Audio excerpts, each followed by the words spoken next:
करें स्टार्ट। चलिए, हमारा टॉपिक है कैलेंडर। ठीक, अब हम कैलेंडर की अगर बात करते हैं तो कैलेंडर में सबसे पहले हम समझते हैं कि कैलेंडर से क्वेश्चन कैसे आते हैं और कैलेंडर एक्चुअली में बना कैसे और किस तरीके से इसको अगर आपको डायरेक्ट बोल दिया जाए इसमें क्वेश्चन किस टाइप के बनते हैं आप समझिए इस चीज़ को। अगर आपको डायरेक्ट कह दिया जाए कि 15 अगस्त 1947 को कौन सा दिन था तो आप सोचोगे कि कहाँ से स्टार्ट करें, क्या दिन हो सकता है क्या नहीं हो सकता है, या हम डायरेक्ट नहीं बता सकते। हाँ, मैंने कह दिया कि आज ये दिन है, 4 दिन बाद ये है, 1 साल बाद, 2 साल बाद, ऐसे भी होते हैं क्वेश्चन। लेकिन जो हमको रियल में समझना है कि कैलेंडर किस तरीके से स्टार्ट हुआ और कैसे हमने इसको बनाना स्टार्ट किया और कहाँ से हमने स्टार्ट किया। तो अगर कैलेंडर का बेस की अगर हम बात करते हैं तो बेस है कि जिस दिन स्टार्ट हुआ होगा, मैंने कहा कि भाई आज से कैलेंडर स्टार्ट हुआ, तो जो भी कैलेंडर स्टार्ट हुआ उस दिन उन्होंने माना है कि जिस दिन स्टार्ट हुआ है उस दिन सोमवार था या मंडे था। ठीक है, इतना आपको रेफरेंस जरूर मानना पड़ेगा कि जिस दिन भी कैलेंडर स्टार्ट हुआ है उस दिन हमने उसको मंडे माना था। अगर हमने उसको मंडे माना है तो आप एक चीज समझिए कि जब 1 तारीख रही होगी उस दिन क्या रहा होगा, मंडे। ठीक, अब आप अगर नॉर्मली थोड़ा देखने की बात करें तो 1 से आगे कोई दिन रहा होगा क्या, मतलब 0 दिन हो सकता है, नहीं हो सकता है। और मान लिया जाए कि अगर हमने कहा कि यहाँ पर 0 दिन है तो 0 दिन कौन सा दिन रहा होगा, संडे रहा होगा। अगर दूसरे दिन की अगर हम बात करें तो ट्यूसडे रहा होगा। ऐसे करते करते हमने कैलेंडर का कहीं ना कहीं एक रेफरेंस पॉइंट माना ग्रेगोरियन कैलेंडर। इसकी अगर हम बात करते हैं तो 0 से स्टार्ट ना मान के हमको 1 तारीख जिस दिन भी रही होगी, ये कैलेंडर आज 2022 चल रहा है, 2022 साल अगर हम पुराना जाएं मतलब वापसी अगर करते हैं तो 1 तारीख ये डेट कहीं ना कहीं रही होगी। ठीक है, ये डेट को हमने कहा कि इस दिन मंडे है। ठीक, अगर मंडे है तो इसी तरीके से हमने स्टार्ट किया। लेकिन समस्या ये खड़ी हो गई आगे कि जब हम धीरे धीरे आगे बढ़ने की कोशिश करते गए, लेकिन कभी अगर मैंने कह दिया बाई चांस आपको मैंने कह दिया कि उसी साल की अगर बात करें, डायरेक्ट हम साल भी छोड़ देते हैं, वर्ष भी छोड़ देते हैं, सब चीज छोड़ देते हैं। मैं कहता हूं 1 तारीख को मंडे है तो 8 तारीख को कौन सा दिन रहेगा, 8 तारीख को कौन सा दिन होगा। अगर आपसे पूछा जाए तो आप क्या कहोगे, 1 तारीख को मंडे, तो 7 तारीख को क्या रहा होगा, 7 तारीख को क्या रहा होगा, संडे। 2 3 4 5 6 7 8 अगर बात करता हूँ तो यहाँ ट्यूसडे, यहाँ वेडनेसडे, थर्सडे, फ्राइडे, सैटरडे और संडे, और फिर यहाँ पर मंडे। तो आपने देखा कि अगर हम 0 तारीख की अगर बात करें, 0 होता नहीं है वैसे, अगर हम 0 की बात करते हैं तो संडे है। तो आप देख रहे होंगे अगर मैंने कहा कि 14 तारीख को क्या रहा होगा तो आप कहोगे सर ये 7 दिन के गैप में आता है, रिपीट होता है। देखो 1 2 3 4 5 6 7 7 दिन में कोई भी दिन, हमारे पास टोटल दिन कितने हैं, 7 दिन, तो 7 दिन में रिपीट होगा। मैंने कहा कि 14 तारीख को क्या होगा, आप कहोगे सर 7 से कटता है, इसका मतलब वो संडे होगा। फिर मैंने कहा 20 तारीख को क्या होगा तो आप कहोगे सर 21 तारीख को तो संडे, 20 तारीख को सैटरडे रहा होगा। ठीक, इस तरीके से हम दिन को तो निकाल पा रहे हैं, लेकिन समस्या खड़ी हो गई कि ये लीप वर्ष क्या चीज है और ये कैसे आ गया और कैसे जनरेट हुआ है। इसको हम पहले समझते हैं कि लीप वर्ष की क्या दिक्कत है। इसमें 2 चीजें हमको सबसे ज्यादा समझने की जरूरत है। एक तो विषम दिन। अब ये वो विषम दिन नहीं है जो हम कहते हैं ऑड इवन वाला, वो विषम दिन है नहीं। ये कौन सा विषम दिन है, अगर मैंने कह दिया हम एक्चुअली में किसी भी चीज को, अगर मैंने कहा कि 15 दिन है, मैंने कहा यहाँ पर कि 15वें दिन कौन सा दिन होगा, तो आप क्या करोगे, इसको अगर 7 से डिवाइड करते हो तो कितना बचेगा अपने पास, शेषफल 1 बचेगा। ये एक ही डिसाइड करेगा कि उस दिन कौन सा दिन रहा होगा। अगर 1 आया इसका मतलब वो मंडे रहा होगा। तो आपने देखा कि यहाँ पर 14 तारीख को क्या है, संडे, 15 तारीख को क्या हो गया, मंडे। वैसे ही अगर मैं कहूँ कि 22 तारीख को क्या रहा होगा तो आप कहोगे सर 7 से डिवाइड करते हैं, जितना शेषफल बच जाए या रिमाइंडर बच जाए वही विषम दिन है। विषम दिन मैथ्स का अलग होता है, विषम दिन मतलब ऑड इवन अलग होता है। लेकिन इसमें अगर हम विषम दिन की बात करेंगे तो विषम दिन फाइंड आउट करने का एक ही तरीका है कि दिन को हम 7 से डिवाइड करेंगे, जितना रिमाइंडर से बच जाएगा उतने ही हमारे पास दिन हम ऐड कर देंगे। अगर मैंने कहा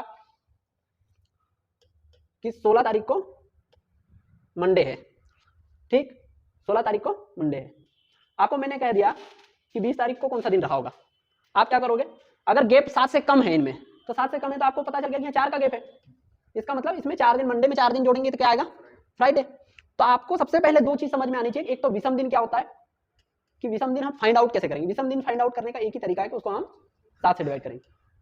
और दूसरा होता है लीप वर्ष या लीप ईयर। अब लीप ईयर बने कैसे और किस तरीके से ये बने हैं, ये सारी चीजें हम जानेंगे कि लीप वर्ष बने कैसे हैं।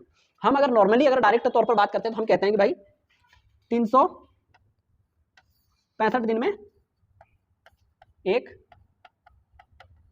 साल होता है, हम नॉर्मली कहते हैं, लेकिन है एक्चुअली में ऐसा नहीं। एक्चुअली में ऐसा है कि 365 दिन तो पूरे पूरे लग ही रहे हैं। ठीक, और इतने दिन की अगर बात करें 0.24 की, ये कैसे? कुछ ऐसा है, लगभग 6 घंटे भी नहीं, 365 दिन 5 घंटे 48 मिनट और मान लेते हैं कुछ सेकंड है यहाँ पर, ठीक। इतने दिन है, रियल में इतने दिन है, लेकिन हम क्या मान रहे हैं, कैलेंडर वाले क्या मान रहे हैं एक तरीके से कि भाई कुछ नहीं है, 365 दिन होते हैं एक साल में और 365 दिन में एक साल खत्म हो जाता है। लेकिन ऐसा है नहीं, क्यों कि 365 दिन के साथ में 5 घंटे जुड़ रहे हैं। हर साल अगर हम कहें तो 5 घंटा एक एक्स्ट्रा आ रहे हैं, 48 मिनट एक एक्स्ट्रा आ रहा है। 48 मिनट को अगर हम 6 घंटे मान लें तो हर साल अगर हम कहें तो 6 घंटा एक एक्स्ट्रा आ रहे हैं। और हर साल अगर 6 घंटा एक्स्ट्रा आता जाए तो 6 घंटे एक साल आए एक एक्स्ट्रा, दूसरे साल 6 घंटे आए 12 घंटे हो गए, तीसरे साल आए 18 घंटे हो गए, चौथे साल आए 24 घंटे हो गए, 24 घंटे हो गए, एक दिन बढ़ गया। ऐसे एक एक दिन बढ़ाते जाए तो कभी ऐसा हो कि जनवरी के टाइम में हम कह रहे हैं कि भाई कैलेंडर कह रहा है जनवरी में ठंड होती है, तो फिर तो हमारे ऐसे अगर एक एक दिन बढ़ते गए एक दिन ऐसा आ जाएगा कि जनवरी में तो बरसात होने लग जाएगी कैलेंडर के हिसाब से। क्यों कि एक एक दिन बढ़ते जा रहे हैं कभी अभी अब हम कितने साल बढ़ गए देखो जरा, 2022 साल अगर हम आगे कहीं बढ़ जाते तो पता नहीं कौन सा सीजन आ जाता और कौन सी स्थिति बन जाती। तो हमको जो रोटेशन चल रहा है पृथ्वी का, उसी के हिसाब से कैलेंडर को बनाए रखना है कि भाई जो रोटेशन पृथ्वी का है कि भाई 365 दिन 6 घंटे में लगभग कंप्लीट हो रहा है, उसको हमको बनाए रखना है। उसको अगर बनाए रखना है तो एक ही तरीका है कि कैलेंडर वालों ने क्या किया, अगर मैं कहता हूँ 24, इसके आगे भी 2 है, समझ लेते हैं इसको। अगर पूरे को आप अगर दिन में कन्वर्ट करोगे तो ये इसको कन्वर्ट करना नहीं आएगा, लेकिन आपको समझ में तो आए कि एक्चुअली में बनता कैसे है। अगर मैं कहता हूँ कि लगभग अगर ये 24 के आसपास है, 0.24 है, अगर 0.24 मैंने कहा कि एक साल 24 बढ़ा है, फिर दूसरे साल भी 24 बढ़ा होगा, तीसरे साल भी 24 बढ़ा होगा, चौथे साल भी 24 बढ़ा होगा। अगर 4 साल तक इतना बढ़ा होगा तो ये 96 डेज आ गए क्या, है ना। इसमें थोड़ी सी भी कमी है, अभी लगभग 0.04 की कमी है, लेकिन कैलेंडर वालों ने क्या किया कि हर 4 साल बाद एक लीप ईयर काउंट कर दिया कि भाई हर 4 साल में एक साल एक दिन बढ़ता है। तो हम कह रहे हैं कि भाई लीप ईयर, फिर उस साल उन्होंने कहा कि हम इस चीज को लेकर चलने की कोशिश करेंगे कि फरवरी फिर 4 साल बाद 29 की होने लग जाएगी। अब 29 की तो हो गई, क्यों हो गई, क्योंकि 4 साल में लगभग एक दिन बनने वाला है। लेकिन फिर यहाँ पर वही लगभग वर्ड आया, मतलब अप्रोक्सीमेट अगर वर्ड आया, इसका मतलब क्या है कि ये पूरा एक दिन तो नहीं है। अगर पूरा मतलब हम इसकी एक्यूरेसी की, अगर बिल्कुल एक्यूरेसी की अगर बात करें तो इसमें कहीं ना कहीं फिर भी कमी है। यहां पर अगर हमने क्या गड़बड़ किया था, इसको हमने 365 दिन मान लिया था कि भाई 365 दिन एक साल में होते हैं। हमने हर साल कितने का एरर दे रहे थे हम, मतलब त्रुटि कितने की हो रही थी या एरर कितने का आ रहा था, 0.24 का। ऐसा 0.24 हम इतना कम जोड़ रहे थे ना, हर साल इतना कम ही जोड़ रहे हैं। अगर 4 साल तक इतना कम जोड़ा तो लगभग हमने 4 साल में इतना कम जोड़ दिया। और फिर हमने एक नियम बना दिया कि भाई लीप ईयर आ रहा है 4 साल में, 4 साल में इसमें तो अगर देखा जाए एक दिन कंप्लीट होने में इतने की कमी है, इतना अगर हम जोड़ देते हैं तो लगभग ये एक दिन पूरा आ जाएगा, है ना। एक दिन ये बना नहीं है, और फिर भी हमने 0.24 की पहले ही कुछ ना कुछ कमियां थी, वो कमियों को हमने हटाने के चक्कर में क्या किया कि उसको एक दिन मान लिया। एक दिन मान लिया तो ये 0.24 की फिर कहीं ना कहीं गलती हुई है। अब ये 0.24 की गलती होते होते होते होते ये स्थिति बन गई, फिर 100 साल बाद फिर एक दिन एक्स्ट्रा आ गया, है ना। तो मैं लीप ईयर को पहले पहचानना बता रहा हूं कि लीप ईयर को हम पहचानेंगे कैसे। लीप ईयर को पहचानने का सबसे सटीक तरीका ये है कि हम 4 से क्यों डिवाइड करते हैं, आपको थोड़ा सा समझ में आया होगा कि अगर मैंने कहा कि कोई संख्या, अगर आपको कोई ईयर दे दिया जाए 2020, मैंने कहा कि लीप ईयर है या नहीं है, तो आप एक ही तरीका यूज करोगे, वो ये कि इसको अगर 4 से डिवाइड करेंगे, रिमाइंडर अगर 0 बच जाए, इसका मतलब क्या है, वो लीप ईयर है। तो ये लीप ईयर है या नहीं है, है। क्यों है, क्योंकि ये 4 से पूरा पूरा करके रिमाइंडर हमारे पास 0 दे देगा, ठीक। एक शर्त तो ये है, लीप ईयर में 2 शर्तें हैं, तो उनको आपको पहचानना है कि हम 100 साल में एक लीप ईयर कैसे और एक्स्ट्रा जोड़ते हैं, वो चीज आपको समझ में आनी चाहिए। अब 4 से डिवाइड होने का रूल हमको समझ में आना चाहिए कि लास्ट के 2 डिजिट अगर बात करता हूं, मैंने कहा 2016, मैंने कहा 2012। अब ऐसा तो है नहीं कि इतनी बड़ी बड़ी संख्याओं को आप 4 से डिवाइड करने लग जाओ। आप क्या करोगे, ये लास्ट की 2 डिजिट को 4 से डिवाइड करना, अगर ये पूर्णतः कट जाए, रिमाइंडर्स अगर 0 दे देती है, तो आप कहोगे वो कि लीप ईयर है, ठीक। एक तरीका आपने पहचाना कि लीप ईयर हम पहचानेंगे कैसे कि वो ईयर लीप ईयर है या नहीं है, ठीक। दूसरा तरीका क्या है, अब लीप ईयर का एक तरीका हमने ये पहचान लिया कि 4 से हम उसको क्या करेंगे, डिवाइड करेंगे। दूसरा तरीका ये है कि ये 0.24 मैं कह रहा था ना, 0.04 की फिर कहीं ना कहीं दिक्कत शुरू हो गई, और 0.04 की दिक्कत शुरू हो गई तो लगभग ये 4 साल में इतनी दिक्कत कर रहा है, हर 4 साल में इतने की कम, मतलब इतना हम एक्स्ट्रा जोड़ दे रहे हैं, तो इतना कहीं ना कहीं घटाना पड़ेगा हमको। तो 100 साल बाद आप देखोगे कि 100 साल बाद भी लीप ईयर आपका काउंट होगा, 100 साल बाद भी। हम कह रहे हैं क्यों 100 साल बाद क्यों काउंट होगा, आप देखोगे कि लास्ट में अगर 2 डिजिट कहीं पर भी आ जाए, 00 आता है, अगर 00 आता है तो वो 4 से डिवाइड होता ही होता है, ठीक। लेकिन ये कमी को हटाने के लिए, मतलब ये जो हमने हर साल इतना एक्स्ट्रा जोड़ा है, इसको हटाने के लिए उन्होंने क्या क्या नियम बनाया कि भाई हम कह रहे हैं कि 4 से तो डिवाइड होना चाहिए, लेकिन दूसरी शर्त उन्होंने ये निकाल दी कि अगर डबल जीरो आता है, डबल जीरो आते ही वो 4 से डिवाइड होगा ही होगा, ये सारी शर्तें फेल कर देगा। तो अगर डबल जीरो आते ही 4 से डिवाइड होना ही होना है, तो फिर उन्होंने रूल बनाया कि ये 400 साल बाद कहीं ना कहीं एक दिन को और जन्म दे देता। तो उसको हटाने के लिए उन्होंने क्या किया कि भाई 100 लीप ईयर नहीं है।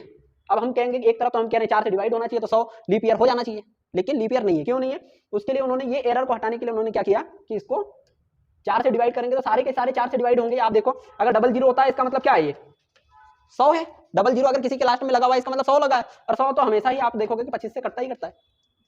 तो फिर उन्होंने कैलेंडर में जो एरर निकल रही है उसको हटाने के लिए एक चीज कही कि भाई 100 भी लीप ईयर नहीं है। इसको लीप ईयर फाइंड आउट करने का एक तरीका उन्होंने बता दिया कि लास्ट में अगर डबल जीरो है तो एक तो ये तरीका है कि लास्ट के दोनों जीरो को आप हटा दो और उसके बाद 4 से डिवाइड कर लो, और नहीं आपको हटाना है तो क्या करोगे, आप इसको 400 से डिवाइड करोगे। आपने देखा कि ये 100 को मैं जब 400 से डिवाइड करता हूं तो ये पूरा पूरा तो कटेगा नहीं, क्योंकि ये इससे कट जाएगा, ये इससे कट जाएगा, 1/4 आया, रिमाइंडर्स तो बचेगा बचेगा, दशमलव में चला जाएगा। 200 को भी जब 400 से डिवाइड करता हूं तो भी कहीं ना कहीं रिमाइंडर्स बचेगा। 300 को भी 400 से डिवाइड करूंगा तब भी रिमाइंडर्स बचेगा। इसका मतलब उन्होंने ये और ये तीनों को उन्होंने पूरे 300 साल को उन्होंने लीप ईयर्स, इनके जो 100वां साल है उसको लीप ईयर नहीं माना, 200 साल को लीप ईयर नहीं माना, 300 साल को भी लीप ईयर नहीं माना, 400 साल को लीप ईयर माना। क्यों कि 400 साल में 400 से अगर हम डिवाइड करते हैं तो रिमाइंडर्स हमारे पास 0 बच जाएगा। तो एक तो ये एरर को हटाने के लिए, और ये एरर को हटाने के लिए उन्होंने लीप ईयर को सबसे पहले समझाने की कोशिश करी कि लीप ईयर को हम हटाएं कैसे और लीप ईयर को पहचाने कैसे। अगर डायरेक्ट अगर बता दूं भाई 4 डबल जीरो आ जाए, वैसे अगर आप देखोगे लीप ईयर पहचानने का तो एक ही तरीका है कि भाई 4 से हम डिवाइड करेंगे तो अगर डायरेक्ट कट जाता है तो लीप ईयर है, नहीं कटता है तो लीप ईयर नहीं है। अगर डबल जीरो आ जाता है तो 400 से डिवाइड करना ना, अगर 400 से आप डिवाइड कर दोगे उसको और अगर रिमाइंडर से 0 दे दे तो वो लीप ईयर है। ठीक है, तो आपको पहले ये समझाने के लिए मैंने कोशिश करी कि आप जो लीप ईयर बन रहा है वो क्यों बन रहा है, 400 साल में क्यों बनता है, 100 साल में क्यों बनता है। हम थोड़ा सा आगे चलते हैं, फिर समझते हैं कि लीप ईयर को और हम किस तरीके से पहचान सकते हैं। देखो यही है हमारा क्वेश्चन था और यहीं से स्टार्ट किया था हमने कि भाई 5 घंटे 48 मिनट लगभग अगर कहा जाए और 47.5 सेकंड में अगर हम बात करते हैं तो इसमें ये इतने डेज नहीं होगा, ये यहाँ पर दशमलव आएगा। ठीक है, इतने डे बन रहे हैं और हर साल हम इसको छोड़ रहे थे। कहीं ना कहीं अगर हम छोड़ते जा रहे हैं तो वो लीप ईयर हर 4 साल में एक दिन को जन्म देता है। एक दिन को जन्म देता है तो वो एक दिन एक्स्ट्रा कहां पर हम काउंट करते हैं, फरवरी 29 की हो जाती है। फरवरी आप देखोगे 29 की हो जाएगी। एक साल की अगर हम बात करते हैं तो सबसे पहले आपको एक चीज समझ में आना चाहिए कि सब जो भी काम चलेगा यहाँ पर, लीप ईयर, नॉर्मल ईयर, क्या होगा, कम होगा, ज्यादा होगा, सारे के सारे आपको पहले, जब तक हम डे फाइंड आउट नहीं करेंगे, और डे में भी कौन सा डे, ओड डे जब तक फाइंड आउट नहीं करेंगे, मतलब विषम दिन जब तक फाइंड आउट नहीं करेंगे, जब तक हम बता नहीं सकते कि उस दिन कौन सा दिन आएगा। कैलेंडर में डायरेक्ट क्वेश्चन ऐसे ही बनते हैं कि भाई आज ये दिन है तो 10 साल बाद, 20 साल बाद जो भी डेट दे दी जाती है उसमें कौन सा दिन होगा, या फिर ऐसा बोल दिया जाता है, डायरेक्ट बोल दिया जाता है आपको। आजकल ये क्वेश्चन ज्यादा आते हैं, 26 जनवरी 1950 को कौन सा दिन होगा, 2 अक्टूबर 1917 को कौन सा दिन होगा, 15 अगस्त 1947 को कौन सा दिन होगा। ये डायरेक्ट पूछ लिया, कोई रेफरेंस नहीं है, कुछ भी नहीं है। तो इस टाइप के सवाल को पहले फाइंड आउट करने के लिए, सारी चीजों को हम समझने के लिए एक ही तरीका है हमारे पास कि सबसे पहले हम ओड डे फाइंड आउट कर लेंगे। ओड डे जैसे ही फाइंड आउट हुए, मतलब अगर मैंने कहा कि भाई आज 1 तारीख को मैंने कहा मंडे है और मैंने कहा कि हमारे पास टोटल डे निकल कर आ रहे हैं कितने, 15 दिन निकल कर एक्स्ट्रा आ रहे हैं, मान लेते हैं कि हमारे पास 15 दिन आ रहे हैं, तो हम फाइंड आउट करने का एक ही तरीका है, 7 दूनी 14, एक रिमाइंडर्स बचता है, इसका मतलब 15 तारीख को ट्यूसडे होगा, एक दिन हम जोड़ देंगे। ठीक है, इस तरीके से हम इनको थोड़ा सा फाइंड आउट करने की कोशिश करेंगे। अभी आपको शायद कुछ चीजें नहीं समझ में आ रही होगी, क्या है, जब क्वेश्चन आएगा तो आपको सब कुछ समझ में आएगा। एक ईयर अगर ये NY है, इसका मतलब है नॉर्मल ईयर, और एक साल नॉर्मल ईयर की अगर हम बात करते हैं तो एक साल में कितने दिन होते हैं, 365 दिन होते हैं, है ना।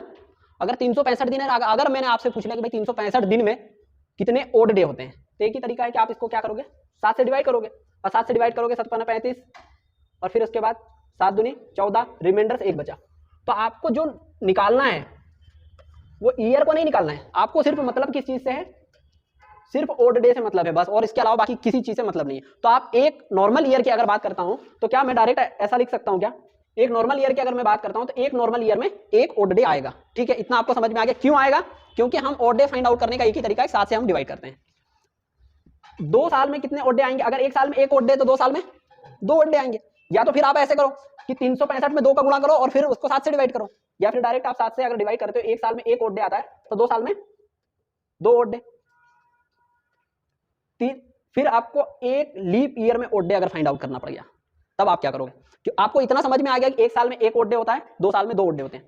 अब मैं कह रहा हूं यहीं पर एक शर्त कह रहा हूं कि भाई ओड डे नहीं, अगर लीप ईयर आपसे पूछ लिया जाए ये तो नॉर्मल ईयर है, मतलब नॉर्मल ईयर मतलब 365 वाला साल है वो, मतलब 365 दिन है उस दिन।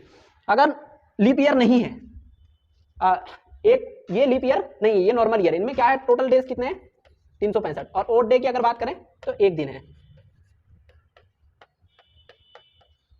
इतना समझ में आया। अब इसमें अगर बात करता हूं तो लीप ईयर का एक ही तरीका है कि उस साल फरवरी 29 की हो जाती है। क्यों हो जाती है आपको मैंने बताया था कि किस तरीके से वो दिन बढ़ रहे हैं। तो फरवरी अगर 29 की हो गई तो उस साल कौन कितने दिन होंगे टोटल 366, क्योंकि 365 दिन तो नॉर्मल होंगे ही होंगे, 365 दिन नॉर्मल होंगे, एक दिन और बढ़ जाएगा। तो एक दिन बढ़ते ही आपको, आप अगर इसको 7 से डिवाइड करते हैं तो आपके पास ओड डे निकल कर आएंगे 2। लेकिन ये 2 को आपको डायरेक्ट कभी याद नहीं रखना है कि 2 दिन आएंगे। क्या याद रखना है आपको? आपको याद रखना है कि ये 2 आए हैं, ये 2 किस तरीके से आए हैं आपको, ये 2 में ये 1 और ये 1 अगर बात करूं तो ये ऐसे ही बने हैं। ये 1 अगर बात करता हूं तो ये नॉर्मल ईयर के कारण आया है, ठीक है। ये किसके कारण आया? ये 1 नॉर्मल ईयर के कारण, और ये 1 किसके कारण आया? लीप ईयर के कारण। तो आपको क्या याद रखना है कि लीप ईयर में एक दिन एक्स्ट्रा आता है। क्या आता है? एक दिन एक्स्ट्रा आता है। ऐसे कभी नहीं याद रखोगे कि नॉर्मल ईयर में 2 दिन आते हैं। क्यों? अगर ये याद रखोगे तो क्या होगा, हम जब लीप ईयर को फाइंड आउट कर लेंगे कि भाई ये एक लीप ईयर है, तो हम क्या करेंगे, उसको नॉर्मल ईयर में पूरा काउंट कर लेंगे, और एक लीप ईयर है तो एक दिन एक्स्ट्रा बढ़ा देंगे। तो आपको क्या याद रखना है? आपको सिर्फ ये याद रखना है कि एक लीप ईयर में एक एक्स्ट्रा दिन नॉर्मल ईयर की तुलना में आता है। नॉर्मल ईयर में 1 आता है, लीप ईयर में 2 आते हैं। मतलब हम क्या कह सकते हैं, नॉर्मल ईयर की तुलना में एक दिन एक्स्ट्रा लीप ईयर में आता है। अब मैंने कह दिया कि 2 लीप ईयर है, अब 2 लीप ईयर आ गए। अब 2 लीप ईयर में कितने दिन हो जाएंगे? 2 लीप ईयर में कितने दिन आएंगे? आपको इतना तो जरूर पता चल गया, 2 लीप ईयर में 2 नॉर्मल ईयर तो है, 365 2 बार तो है ही, और फिर उसके बाद फरवरी आ गई है, एक साल एक की आई है और एक साल भी और एक की आ गई। मतलब 2 नॉर्मल ईयर में और 2 लीप ईयर में 2 ओड डे तो नॉर्मल ईयर के कारण आएंगे, और 2 एक्स्ट्रा किसके कारण आएंगे? 2 एक्स्ट्रा लीप ईयर के कारण आएंगे। 2 लीप ईयर है तो 2 एक्स्ट्रा दिन आएंगे, ठीक है। तो आपने एक चीज देखी कि हम लोग एक साल में अगर ओड डे की बात करें तो 1 आएगा, 2 साल में ओड डे की अगर बात करें नॉर्मल की तो 2 आएंगे, लेकिन एक लीप ईयर में अगर हम बात करते हैं तो एक दिन तो आएगा ही आएगा, एक दिन और एक्स्ट्रा लीप ईयर के कारण आएगा। इतना आपको समझ में आना चाहिए। दूसरी अगर बात करता हूं लीप ईयर की, तो 2 तो आएंगे ही आएंगे, 2 लीप ईयर, 2 नॉर्मल ईयर के 2 दिन और 2 एक्स्ट्रा दिन किसके कारण आ जाएंगे? लीप ईयर के कारण। तो आपको ये जरूर समझ में आना चाहिए कि एक साल में एक ओड डे आता है, 2 साल में 2 ओड डे आएंगे, और लीप ईयर की अगर बात करता हूं तो एक साल में 2 ओड डे आएंगे, ठीक है। इतना आपको समझ में आ गया। मैंने एक चीज कहा था कि हमको सिर्फ मतलब होता है, सिर्फ ओड डे से मतलब है, इसके अलावा किसी चीज से मतलब नहीं है। अब मैं कहता हूं हमारे पास टोटल दिन है 10, तो ओड डे कितने हो जाएंगे? ओड डे फाइंड आउट करने का एक तरीका है कि हम 7 से डिवाइड करते हैं। ओड डे फाइंड आउट करने का क्या तरीका है? 7 से डिवाइड करते हैं। लीप ईयर फाइंड आउट करने का क्या तरीका है? 4 से या फिर 400 से डिवाइड करते हैं। 400 से कब करते हैं? जब हम उसको डबल जीरो लास्ट में होंगे। अगर मैं कह रहा हूं 10 दिन है हमारे पास, टोटल कितने हैं? 10 दिन है। अगर 10 दिन है तो कितने ओड डे होंगे हमारे पास? 3। मैंने कहा अपने पास 20 दिन है, कितने ओड डे हो जाएंगे? कितने ओड डे होंगे? या तो इसका दुगना कर लो, 6 हो जाएगा, या फिर इसको 7 से डिवाइड कर लो। 7 से डिवाइड करते हैं तो क्या आएगा? 14, और 6 रिमाइंडर से बच जाएगा, तो 6 हो गया। अगर मैं कह रहा हूं कि हमारे पास 30 दिन है, कितने ओड डे होंगे? या तो 7 से इसको डिवाइड कर लो, 7 7 चुको 28, 2 दिन आ जाएगा। या फिर इसमें अगर आप ये इसका कितना गुना है? 3 गुना है, इसको भी अगर 3 गुना कर दें तो कितना हो जाएगा? 9, और 9 को 7 से डिवाइड करते हैं तो क्या बचेगा हमारे पास? 2, ठीक है। तो ऐसा हम डायरेक्ट याद रख लेंगे कि हमारे पास जब भी दिन आते हैं तो हम ओड डे 7 से डिवाइड करके निकाल लेते हैं। जब आप ये चीज निकालना सीख गए तो एक चीज आपको थोड़ा सा याद रखने की जरूरत पड़ेगी, वो ये, अगर मैं कहता हूं कि हमारे पास 31 दिन है तो कितने ओड डे होंगे? 7 को 28, 3 रिमाइंडर से बचेगा तो 3 दिन हो जाएंगे। अब मैंने कहा हमारे पास 28 दिन है, कितने दिन है? 28, रिमाइंडर कितना बचेगा? 0। मैंने कहा अपने पास 29 दिन है, रिमाइंडर कितना बचेगा? 1। अगर आपको इतना समझ में आ गया तो बहुत कुछ आप कैलेंडर में डायरेक्ट करना सीख जाओगे। अब मैं कहता हूं कि जनवरी के अगर मंथ की बात करूं, जनवरी कितने दिन का होता है? 31 का। अगर जनवरी 31 का होता है तो ओड डे कितने हो जाएंगे? 3। फरवरी 28 और 29 का होता है तो 28 का रहेगा तब तो 0 आएगा, और 29 का रहेगा तब 1। मार्च की अगर बात करूं तो 30, कितने ओड डे? 2। अप्रैल की अगर बात करूं तो 31, कितना होगा? 3। मई, जून, जुलाई, अगस्त। ये कितने का होगा? 30। ये हमारा 30 का, ये हमारा 31 का, ये हमारा 23 का, और ये हमारा 31। अब इनमें डायरेक्ट हम ऑड डे लिख दें, 3 2 3 3 2 और 3 2 और 3। ठीक है, इतना आपको समझ में आ गया कि अगर कोई मंथ आता है तो एक महीने में कौन सा महीना कितने ऑड डेज देगा हमारे पास अवेलेबल करवाएगा, वो आपको समझ में आ गया कि जनवरी अगर आता है तो 3 ऑड डे आएंगे, फरवरी अगर आता है तो फरवरी को हमको पहले क्या पहचानना होगा कि लीप ईयर है या नहीं है। अगर लीप ईयर है तो वो 1 ऑड डे देगा, लीप ईयर नहीं है तो वो 0 ऑड डेज देगा। अगर मार्च की अगर मैं बात करता हूं तो मार्च हमारे पास कितने दिन का होगा? 31 का है, और 31 का है तो 3 ऑड डेज देंगे। तो मंथ के ऑड डे हम समझ चुके हैं कि किस तरीके से हम मंथ के ऑड डे निकालेंगे। इसको कोशिश करो जरा, देखते हैं क्या होता है। आपको पता चला कि इनके कारण कोई बदलाव आने वाला है नहीं, इतना तो समझ में आ गया। इनके दोनों के बीच में गैप अगर बात करें तो कितने का है? पहले तो आपको फाइंड आउट करना है कि जो चेंजेस हो रहे हैं वो पॉजिटिव होंगे नेगेटिव होंगे। 2003 से हम आगे की तरफ बढ़ रहे हैं, इसका मतलब क्या होगा? पॉजिटिव होगा। ठीक है, एक चीज हम समझ चुके। दूसरा क्या है, दोनों के बीच में गैप कितने का? 12 का। ठीक है, अब 2003 से अगर हम बात करें तो 2003 का तो कोई लीप ईयर होने का चांस है नहीं। लीप ईयर कौन सा होगा सर? 2004 होगा, 2008 होगा लीप ईयर, क्योंकि लीप ईयर पहचानने का क्या तरीका है कि 4 से हम डिवाइड करेंगे लास्ट के 2 डिजिट को। और 2012 और 2016 होगा क्या? नहीं होगा। अब 2016 अगर नहीं होगा तो हमारे पास कितने ऑड डेज आ गए? अगर नहीं, लीप ईयर कितने आ गए? 1 2 3। अब 3 लीप ईयर कितने 3 एक्स्ट्रा लेकर आएंगे? 3। टोटल डेज कितने हो गए हमारे पास? 15। 7 से डिवाइड करेंगे, कितने दिन एक्स्ट्रा आएंगे हमारे पास? एक आएगा। वो कौन सा आएगा? पॉजिटिव। पॉजिटिव मतलब आगे की तरफ बढ़ेंगे, और आगे की तरफ अगर बढ़ेंगे तो क्या आएगा? मंडे से एक अगर हम बात करेंगे तो ट्यूसडे आएगा।